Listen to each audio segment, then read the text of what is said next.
All right, so welcome, everybody. Just give people a couple moments to come on. Whilst we get things adjusted here.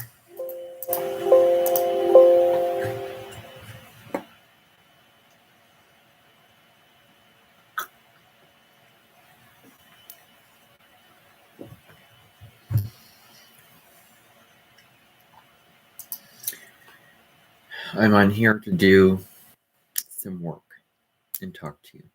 That's what I'm here to do. So let me just pull things up that I need to.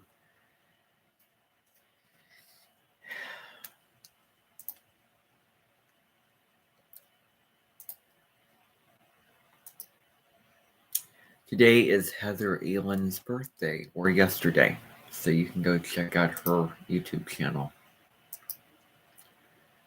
Other announcements. I know that the Dimension headquarters needs people to help clean up and prepare things. So if you want to go there, volunteer, help out, then there are times available for that. And I'm sure that Daniel has sent you an email regarding all that information. He has emailed you a schedule. Actually, I think he forwarded an email that he got to all of you in terms of the schedule for the event in headquarters, in terms of cleaning, in terms of when people should be helping out to clean and organize stuff in the event in headquarters for whatever event that they have going on. So you should have received that email. You can come at your own time. There are buses that you can order to arrive at the Cementon. You can order those buses to come here and pick you up and take you over there, and then find a time to pick you back up from there, and then take you back here to your house or wherever. So you can get that all worked out. And so, yeah. By the way, yeah. Okay, so I think that that's all that I want to say. Of course, as you know, Susan, Linda, and Daniel do give you all the announcements, so it is not my job to go through all of those announcements with you. All right. So now, 2, good, done. Alrighty, so let us see if there's anything that I need to do for Humanities. Now, the point of these live streams, you're probably going to get pretty indignant and you're going to go, well, how come you can do these live streams where you work on your stuff and our work isn't as important and we can do, well, you know what, the world's your oyster. You can do the exact same things I'm doing. I'm not going to stop you at all. The point is, though, is that for these live streams, I need you to be on here because that's why I do them, but you can do whatever you want, just so long as you are on here. I can see how many people are watching.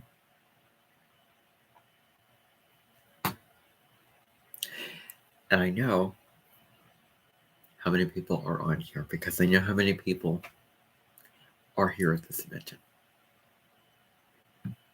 Look, when I started this live stream, I saw a 1. That meant one person is watching, me. And then it just went away. I'm seeing several people watching. I want to see that same number of people by the time this live stream is over. That means that I'm not, I know. It's going to be the most boring thing to watch me work. Do whatever you want to. Work on whatever you want to. Watch a video, listen to music, read something. I don't care. Stay on these live streams. You can get up, go to the restroom, but come back. I hope that those expectations are clear. I'm not here to talk and do whatever. I'm going to do a video on my YouTube channel about Saturn, and I have all the plans for that. Okay, I don't have much to say. Good thing I don't. I am just here to just work on my work in a way that is structured, in a way that is not boring, in a way that will actually motivate me to do my work. Because with all the stuff I have going on, this is the way to get work done.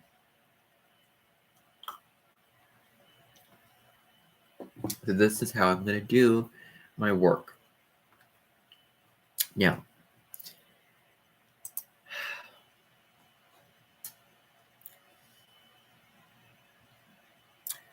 Chapter 2 exam. Chapter 2 exam. That is due September 12th. So let's just ignore everything right there. And I don't have to worry about the introduction letter because I didn't get it done.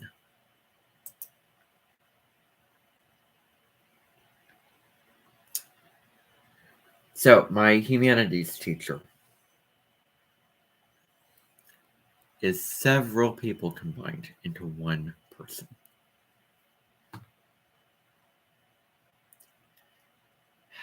Let me just say something that's going to be completely random. I have never had beer brats and beer while watching a symphony orchestra in a garden before. Probably I never will. And you know what?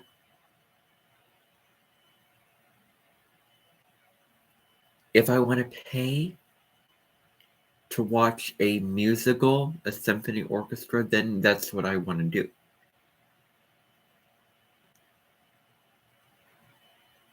It all depends. Of course, why would you want to pay? Here's the deal. You're like, what are you talking about? Well, here's what I'm talking about. One of the assignments in the class, I'm just going to say this real quick, is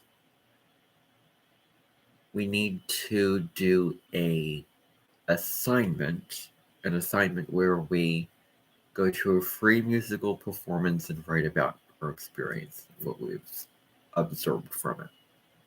And from an artistic perspective,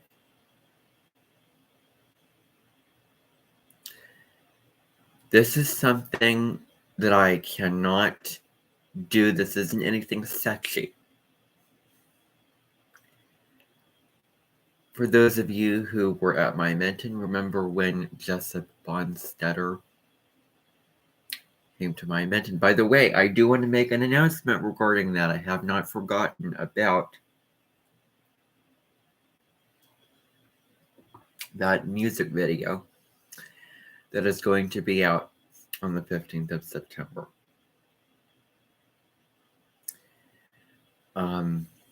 It's been made, it's been saved, it's going to be premiering. Where? Well, Bimby Grunier mentioned because there's a theater there. And it will be premiering over there. So people can come if you're interested in seeing that, the premiere of that. It will be on September 15th at 2 p.m. 2 p.m. in the afternoon. So that's what I wanted to remind you about. Those buses that'll take you there. You can drive there, figure it out. That's what's going to be happening for that. But so this particular teacher is not sexy. Very, very different than me. Thank goodness. I want to find somebody that's different than I am. Someone that does not do homework. Because the thing about Jessup is like, you are teaching a college class. You're not teaching high school. You're not teaching a bunch of seniors. You're teaching college students. Okay, we're beyond the classic part dad, part stereotypical male teacher who cares about people getting along. And I've seen several films and TV shows where that stereotypical male teacher has entered, the atmosphere. We're beyond that at this point. I mean, I'm beyond that in terms of my life and where I am in my education. Anyway, I just want to stop talking. So enough of me talking, babbling, doing whatever. I'm going to get going already. So nothing there that I need to worry about. I'm going to go to Anthropology, see what has to be done. Let me see if she put the assignment quiz, Chapter 1 and Chapter 2, September 14th. Ooh, okay. Well, I can do that today. Alrighty, she did not put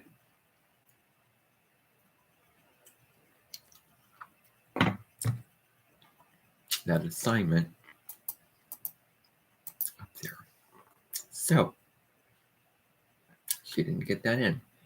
Next. Okay, quiz. That's okay. All right, nothing here. So I'm just going to edit out the title of this.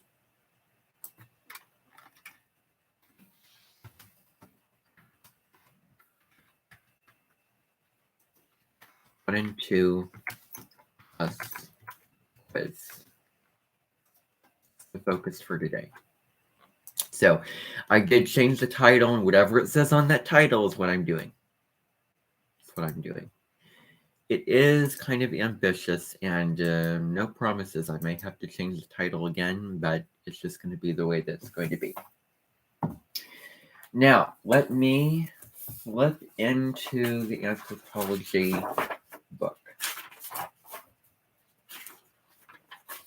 By the way, if somebody has the same moon placement and north node placement as you do, you'll probably get along very, very well. And that is what we have in common. The teacher's name is Melanie Layhart, I'm pretty sure. And her moon placement and north node placement are the exact same as mine. I'm right about that. So I think that she is very nice. And I think that we get along well at the moment. I asked her when her birthday was. And I found out her north node is in Taurus, just like mine. I think if you take it from Owning Authenticity, maybe her opinion on this is different than my opinion, but you want to be with Carly from Owning Authenticity. You want to be with somebody whose north node is the same as you as opposed to the opposite. Because you're heading on the same exact path. Her viewpoint is, well, if you follow the person, so if I were to follow somebody whose north node is in Scorpio, I'd be heading in the wrong direction. It would be counterintuitive. Counter the lessons that I need to be learning to evolve. When I read that description of the Scorpio north node, I just found it very, very intriguing. And it's very, very different than the Taurus north node placement, because with the Taurus south node, you are providing and giving and thinking that material security is enough. But the security that the Scorpio north node person seeks is beyond the material world. It's just like the story of, Buddha. Think about it.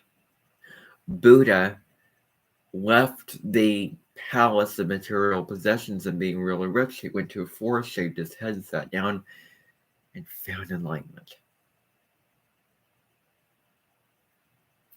Right there. And you throw in the story of Pluto as well. But I really am looking forward to if she has a conversation with a Scorpio North Node person. Because way back in June, I did work with Scorpio North Nodes at my Menton. Because I read Jan Spiller's book on the Scorpio North Nodes, the very first chapter of the book that I have read. And I worked with the Scorpio North Nodes. Carly Wharton has taken the initiative, and she is interviewing people on her channel to have conversations about their North Node placement. Genius. I had the same idea.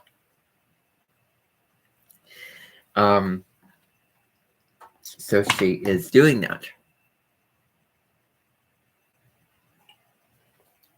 If you're interested, you can email her and tell her that you'd like to talk with her, have a conversation with her.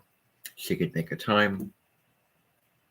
It will be public on her channel with regards to whatever your North Node placement. Now, I am not going to do this. I'm not going to have a conversation.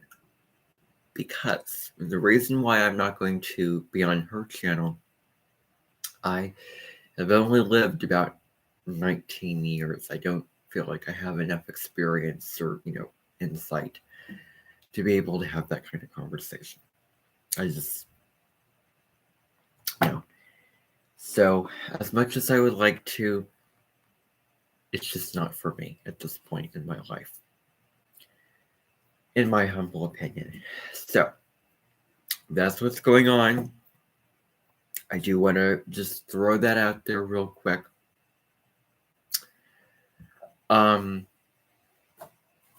But so yeah, we have the same North Node placement.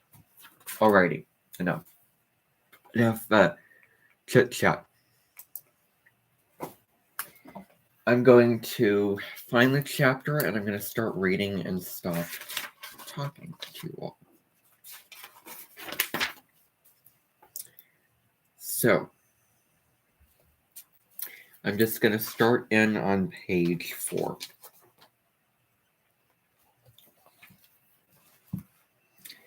How has our species changed? What are we now? And where are we going? How have social and cultural changes influenced biological change? Our genius, Homo, has been changing for more than 1 million years. Humans continue to adapt and change both biologically and culturally.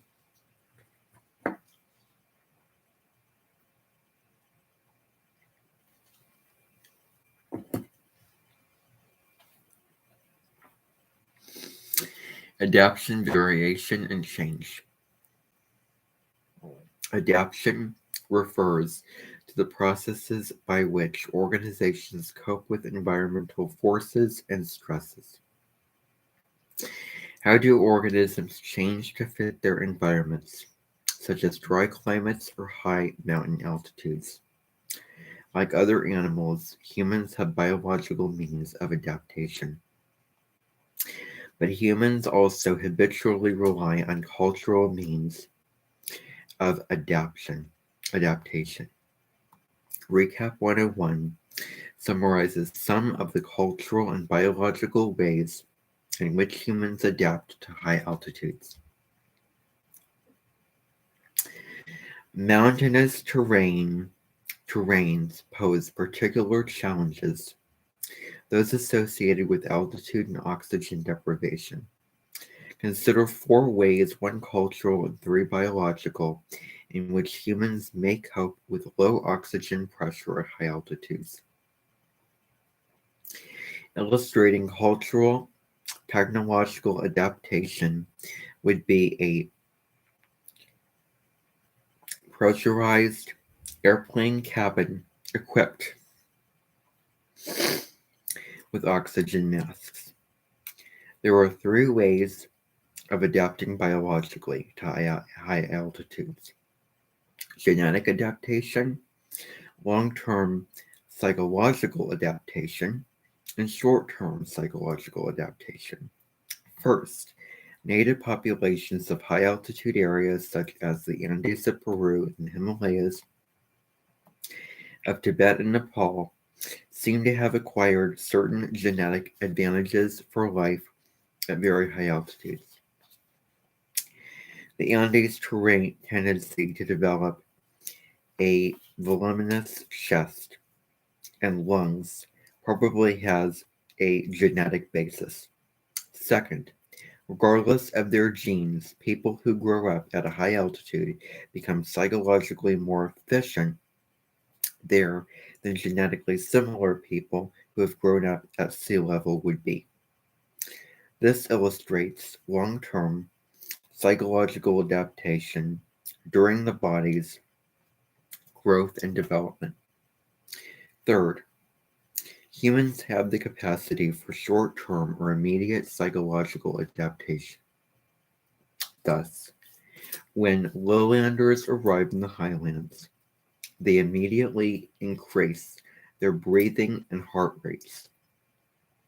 Hyperventilation increases the oxygen in their lungs and arteries. As the pulse also increases, blood reaches their tissues more rapidly. These varied adaptive responses, cultural and biological, all fulfill the need to supply an adequate amount of oxygen to the body. As human history has unfolded, the social and cultural means of adaptation have become increasingly important. In this process, humans have devised diverse ways of coping with the range of environments they have occupied in time and space.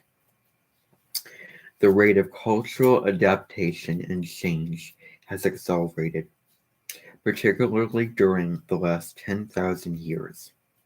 For millions of years, hunting and gathering of nature's bounty, foraging, was the sole basis of human subsistence.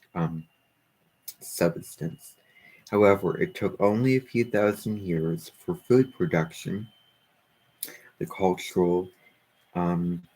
the cultivation of plants and domestication of animals, which originates some 12,000 to 10,000 years ago, to replace foraging in most areas between 6,000 and 5,000 BP before the present. The first civilizations arose. These were large, powerful, and complex societies, such as ancient Egypt, that conquered and governed large geographic areas. Much more recently, the spread of industrial production has profoundly affected human life. Throughout human history, major innovations have spread at the expense of earlier ones. Each economic revolution has had social and cultural repercussions. Today's global economy and communications link all contemporary people, directly or indirectly, in the modern world system. Nowadays, even remote villagers experience world forces and events. The study of how local people adapt to global forces poses new challenges for anthropology. The cultures of world peoples need to be constantly um, rediscovered as these people reinvent them in changing historical circumstances. Cultural forces shape human biology. Anthropology's cooperative biocultural perspective recognizes that cultural forces constantly mold human biology. Biocultural refers to using and combining both biological and cultural perspectives and approaches to analyze and understand a particular issue or problem. As we saw, in understanding ourselves, Culture is a key environmental force in determining how human bodies grow and develop. Cultural traditions promote certain activities and abilities, discourage others, and set standards of physical well-being and attractiveness. Consider how this works in sports. North American girls are encouraged to pursue and therefore do well in competitions involving figure skating, um, gymnastics, track and field, swimming, diving, and many other sports. Brazilian girls, although exceeding in the team sports of basketball and volleyball, haven't found nearly as well as individual sports as have their American and Canadian counterparts. Why are people encouraged to excel as athletes in some nations, but not others? Why do people in some countries invest so much time and effort in competitive sports that their bodies change significantly as a result? Why do Americans engage in combat sports such as football, which can cause irreversible damage to brains and bodies? Cultural standards of attractiveness and propriety influence participation and achievement in sports. Americans run or swim not just to complete, but also to compete, but also to keep trim and fit. Brazil's beauty standards traditionally have accepted more fat, especially in female buttocks and hips. Brazilian men have had significant international success in swimming and running, but it is less common to see Brazilian women excelling in those sports. One reason why Brazilian women are underrepresented in competitive swimming may be that affects maybe that sports effects on the body. Years of swimming sculpt a distinctive physique, an enlarged upper torso, a massive neck, and powerful shoulders and back. Successful female swimmers tend to be big, strong, and bulky. The countries that have produced them most consistently are the United States, Canada, Australia, Germany, the Scandinavian nations, the Netherlands, the former Soviet Union, and more recently, China, where this body type isn't as stigmatized as it is in Latin countries. For women, Brazilian culture prefers more ample hips and buttocks to a more muscular upper body. Many young female swimmers in Brazil choose to abandon the sport rather than their culture's fem- um, feminine body ideal. How many pages and sections are left of this? It's probably pretty darn long.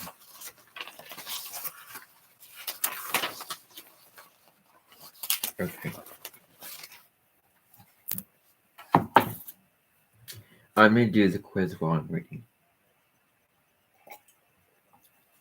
I'm just going to be right back. I'm just going to warm this up.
So, let me get the quiz question.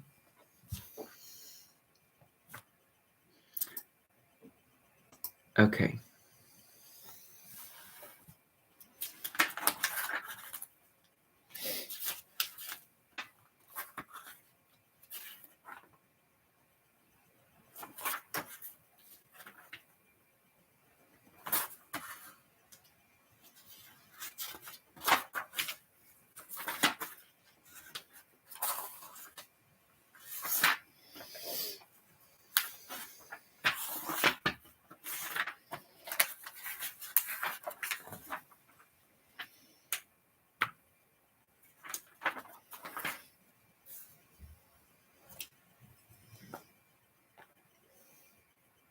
Oh, it's hot.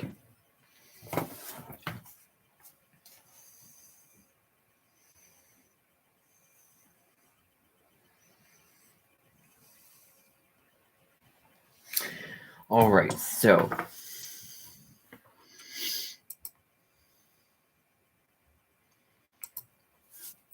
just read through all 2 chapters and then go back. That's the only way to do this.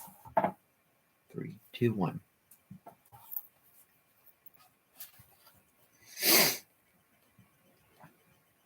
General Anthropology. The academic discipline of anthropology, also known as general anthropology or four-field anthropology, includes 4 main subdisciplines or subfields. They are sociocultural anthropology, anthropological archaeology, biological anthropology, and linguistic anthropology. From here on, I'll use the shorter term cultural anthropology as a synonym for sociocultural anthropology. Cultural anthropology focuses on societies of the present and recent past. Anthropological archaeology reconstructs life ways of ancient and more recent societies through analysis of material remains. Biocultural anthropology studies human biocultural variation through time and across geographic space. Linguistic anthropology examines languages in its social and cultural context. Of the 4 subfields, cultural anthropology has the largest membership. Most departments of anthropology teach courses in all 4 subfields. Note that general anthropology did not develop as a comparable field of study in most European countries, where the subdisciplines tend to exist separately. Now, why am I reading almost like a robot? Well, because I'm trying not to spit in my book when I'm reading.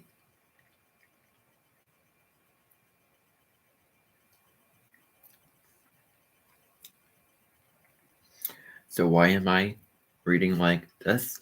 Because I don't want to spit.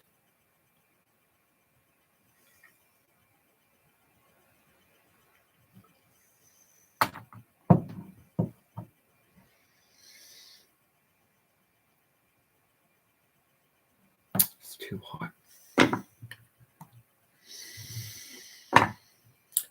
Take a cat so that I can breathe easier.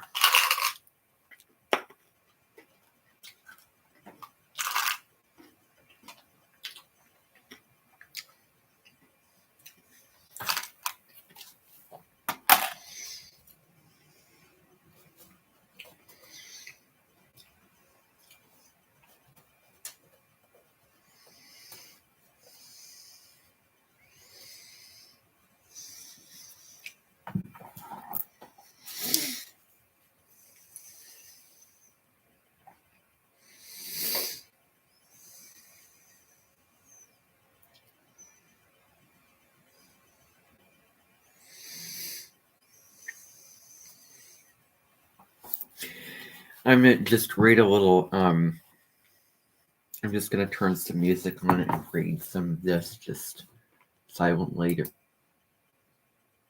No, I'll just read it out loud. What the heck?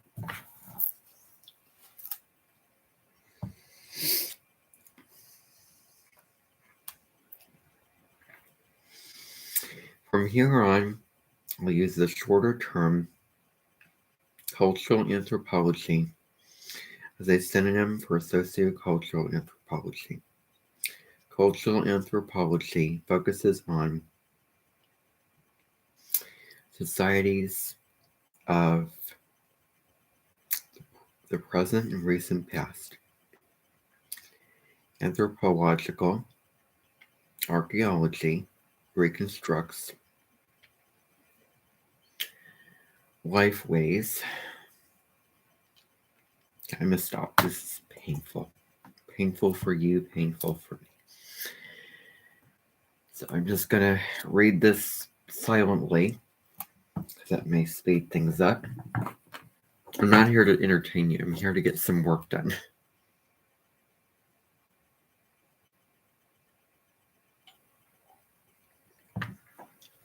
So I'm just going to turn some music on it and read it silently.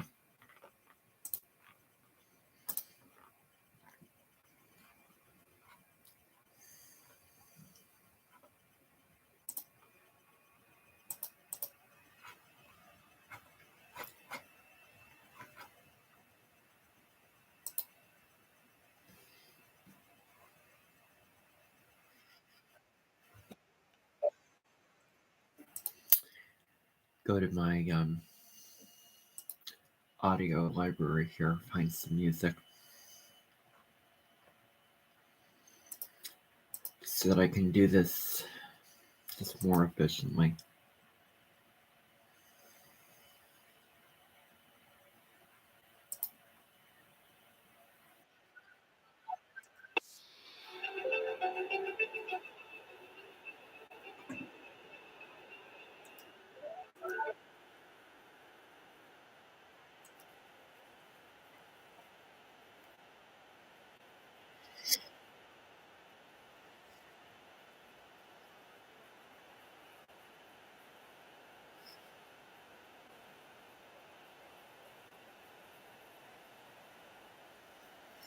Okay, this is where.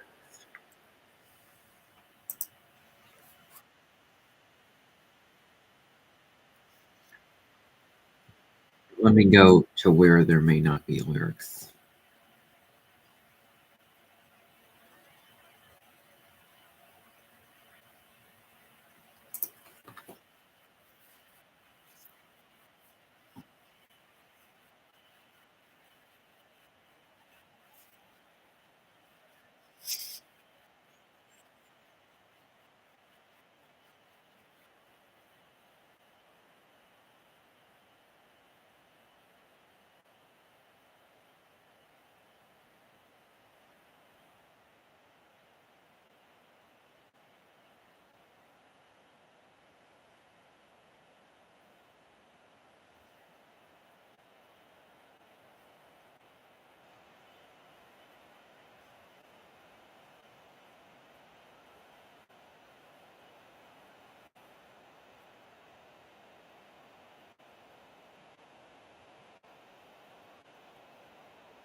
I do not have to.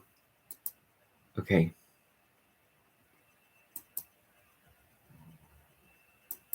Okay, let me just flip a coin.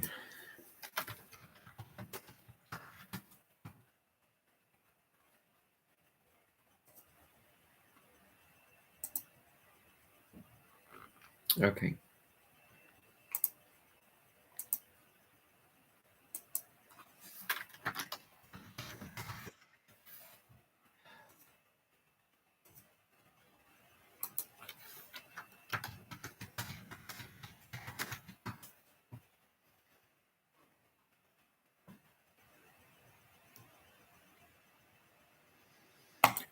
Here we go.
All right.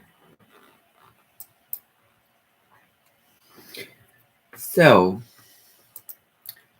see if I can answer this first question on this quiz.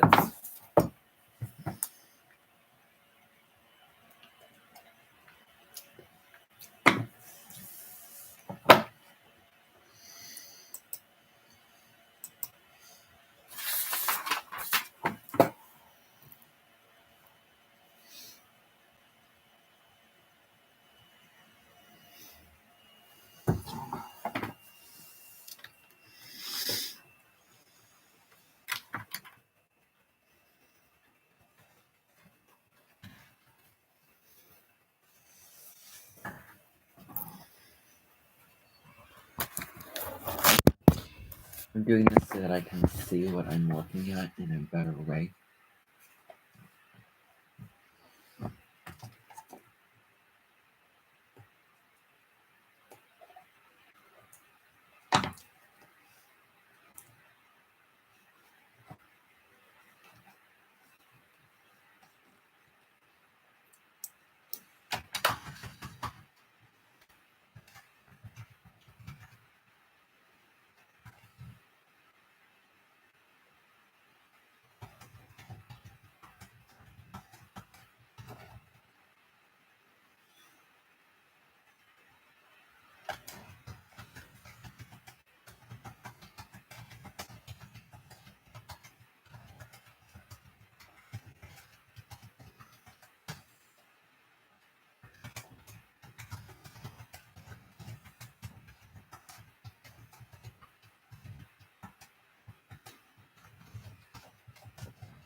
If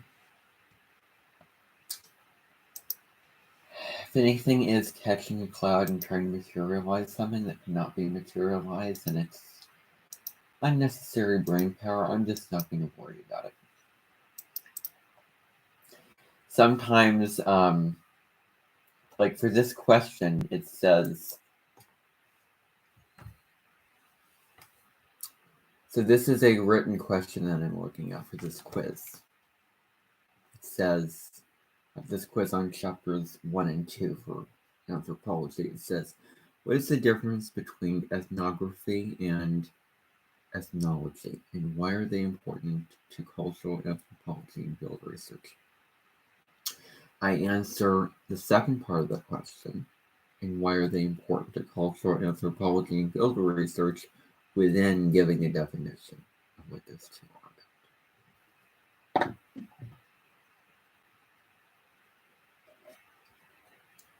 Alrighty.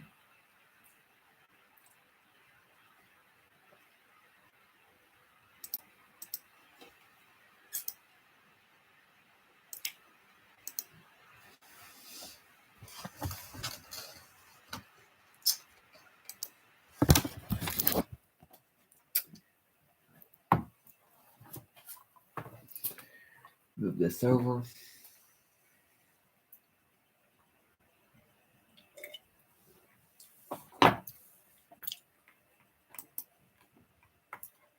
Oh, wow. That was easy.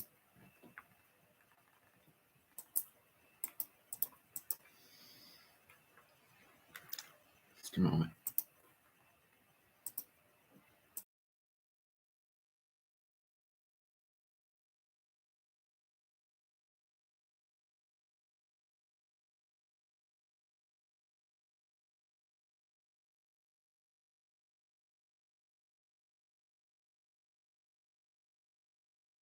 Alrighty.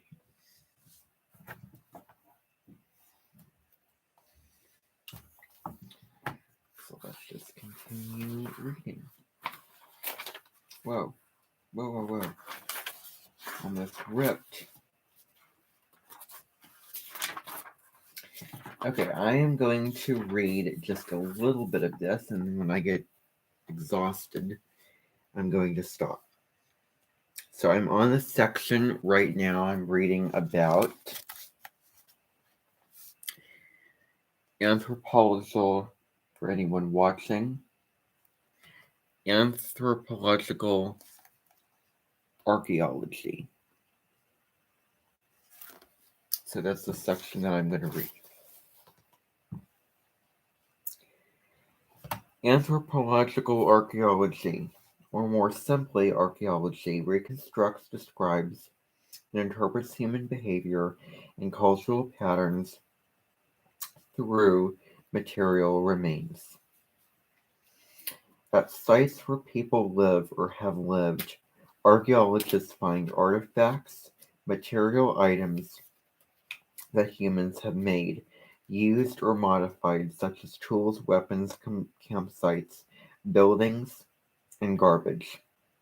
Plant and animal remains and garbage tell stories about consumption and activities. Wild and domesticated grains have different characteristics, which allow archaeologists to distinguish between the gathering and the cultivation of plants.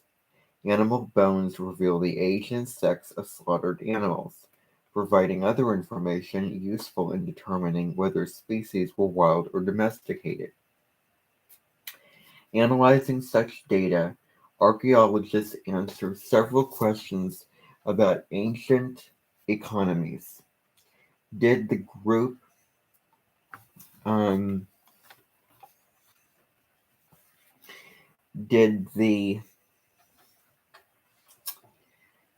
analyzing such data, archaeologists answer several questions about ancient economies. Did the group get its meat from hunting, or did it domesticate and breed animals, killing only those of a certain age and sex? Did plant food come from wild plants or from sowing, tending, and harvesting crops? Did the residents make, trade for, or buy particular items? Were raw materials available locally? If not, where did they come from? From such information, archaeologists reconstruct patterns of production, trade, and consumption. This is lengthy. I'm going to stop there because I'm just going to go in and edit these live streams just to change the title because I want to title these live streams with what is in alignment with what I have, what I've done for work on these live streams. So that's what I'm going to do right now, and then I'm just going to continue. And that's what I'm going to do from now on.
Wow. There's a lot of people on this live stream.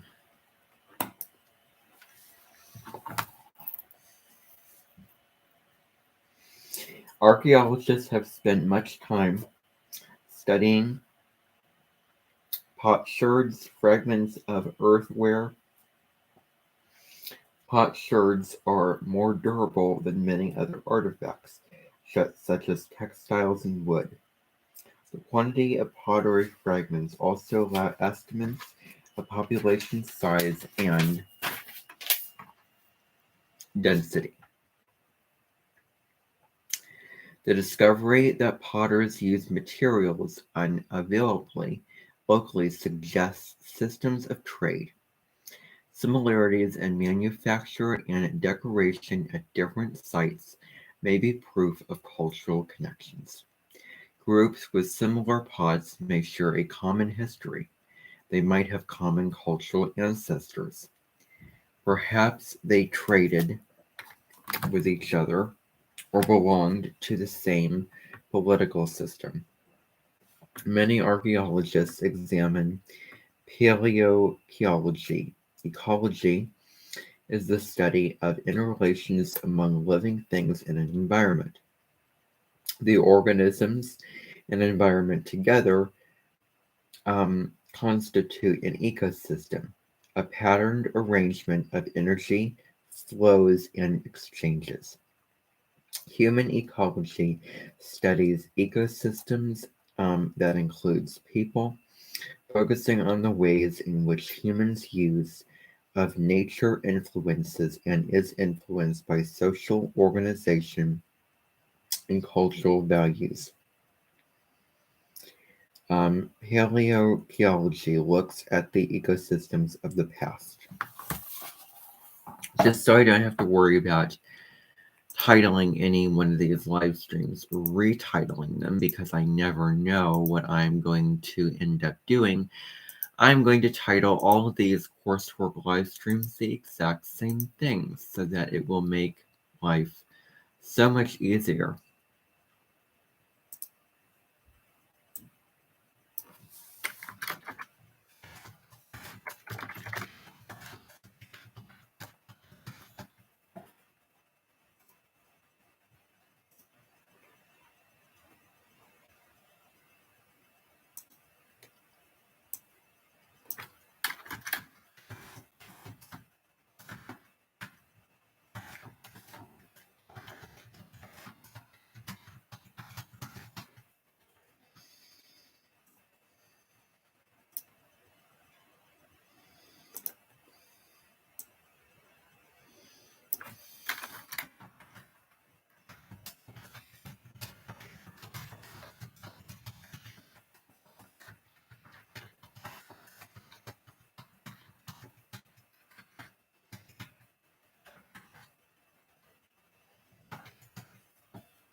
Alrighty.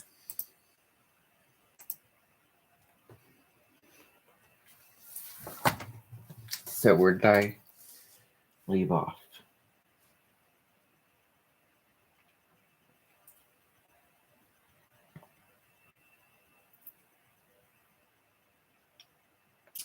In addition to reconstructing ecological patterns, archaeologists may infer cultural transformations. For example, by observing changes in the sites and type of sites and the distance between them, the city develops in a region where only towns, villages, and hamlets existed a few centuries earlier. The number of settlement levels, city, town, village, hamlet, in a society is a measure of social complexity. Buildings offer clues about political and religious features. Temples and pyramids suggest that an ancient society had an authority structure capable of marshaling the labor needed to build such monuments. The presence or absence of certain structures, like the pyramids of ancient Egypt and Mexico, reveals differences in function between settlements. For example, some towns were places where people came to attend ceremonies. Others were burial sites. Still others were farming communities. Archaeologists also reconstruct behavior patterns and lifestyles of the past by excavating. This involves digging through a succession of levels at a particular size. In a given area, through time, settlements may change in form and purpose, as may the connections between settlements.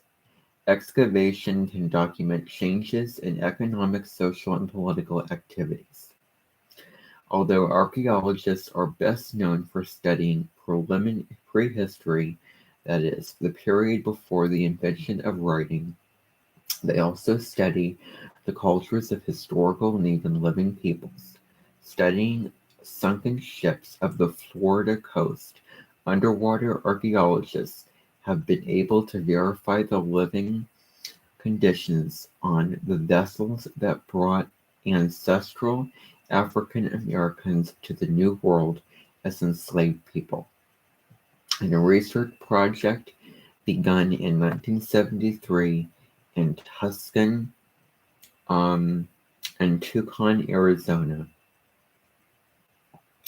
archaeologist William Raggi launched a long-term study of modern garbage disposal practices. The value of garbology, as Raggi called it, is that it provides evidence of what people did. Not what they think they did, what they think they should have done, or what the interviewer thinks they should have done. What people report may contrast strongly with their real behavior as revealed by garbology. For example, a garbologist discovered that the three Tucson neighborhoods that reported the lowest beer consumption actually had the highest number of discarded beer cans per household. Findings from garbology also have challenged common misconceptions about the kinds and quantities of trash found in landfills. Although most people thought that styrofoam containers and disposable diapers were major waste problems, they were actually relatively insignificant compared with plastic, and especially paper.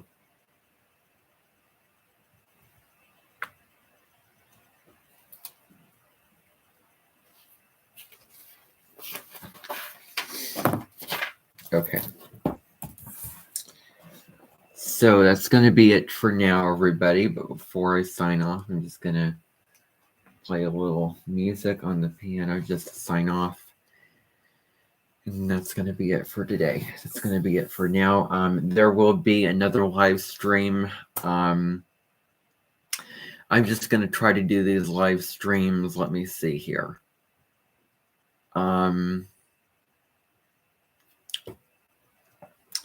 The next live stream is going to be this afternoon at